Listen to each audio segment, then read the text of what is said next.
Hey guys, I'm Rita, and in this episode I will show you how we can add a chargeable hours and trips to a sales invoice or customer invoice on Gekko accounting software.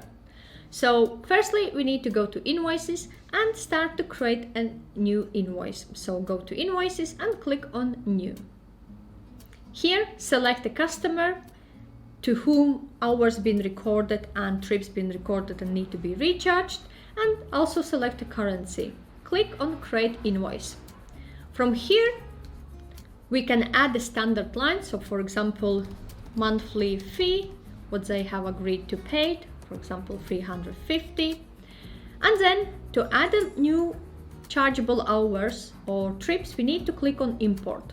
From here we have option to select, so in my case I have hours and there is 2.8 hours at 25. We can still amend rate if needed, so for example 35, and click on add to invoice.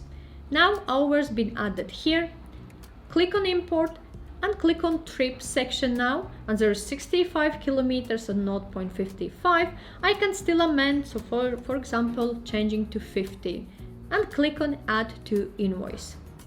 Now this trip line has been added there as well. You can change information here. We can save as a draft or save invoice and send.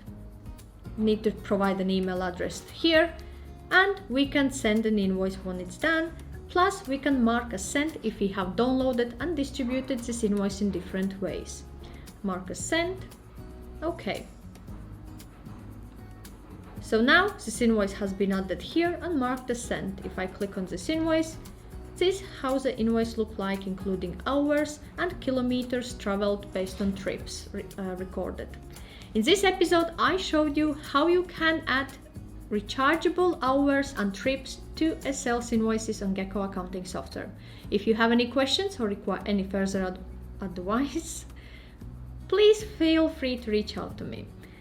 Also, I have shared the links in the description section below to my Gekko tutorial and review episodes. If you have not seen those yet, check them out.